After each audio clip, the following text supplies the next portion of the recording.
Hey everyone, thanks for watching. I'm going to walk through my Ableton set and my pad and controller layout. This isn't necessarily a beginner tutorial.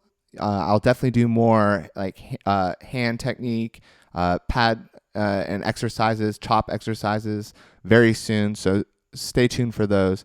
Right now I just want to show you an insight on my workflow. And we'll start down here with the machine. You can see it's very colorful. I like to color code my layouts so it's easier to remember and visualize. And if you see down here, I've got kick is red, rims, snare, or like sometimes clap, blue and on pad 2. Hi-hat is yellow and pads 3. I like to duplicate it to 6 and 8 so I can do this split hand. And that's when you rock back between your index finger, your ring finger. So I'm going to try to do this on my right hand. And then pad 4 is an open hat. So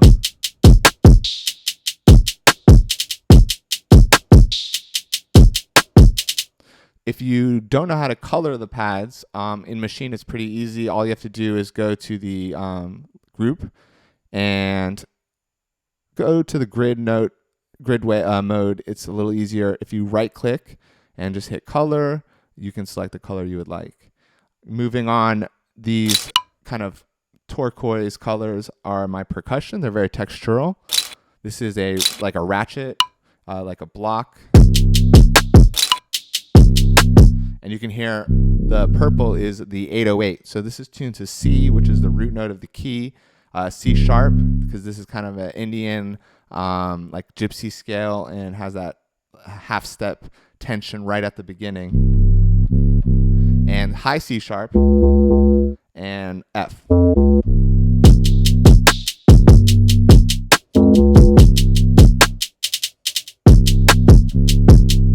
And the orange are my toms, also tuned really specifically to the key.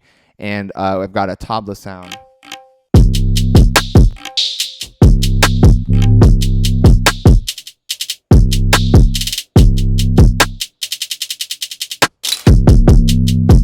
So this is my, generally pad layout for Maschine on my right hand. On the left, and sometimes I'll switch to the right hand on my push. This is more of an experimental layout. There's so many pads I like to duplicate some pads in different places. So I'm starting down here with the hi-hats.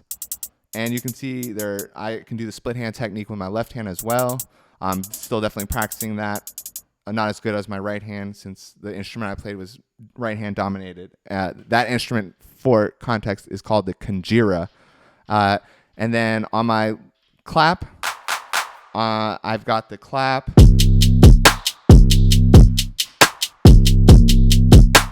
Right here. I didn't think I used that in the beat. And then we've got the red is the melodic element. So I've got like a strong string, C and C sharp. And then I've got the thunder, this ominous thunder sound on this green pad. Kind of gives a vibe.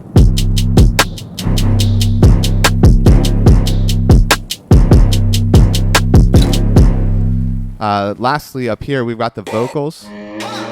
And this is also duplicated. Like, I know I'm going to hit this pad as soon as I hit the vocal, so I had them in both places.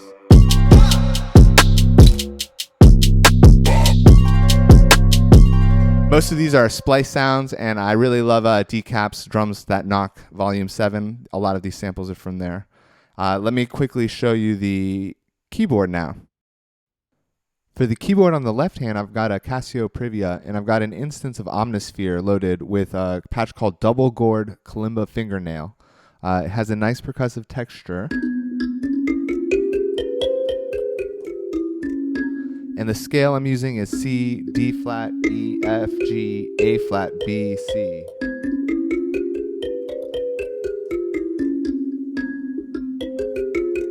Not really using the B in the melody. So the melody is kind of a two-part phrase, and it's I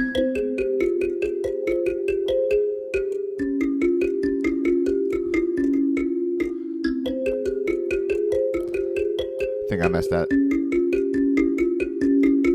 Yeah, so 1, 2, 3, 4.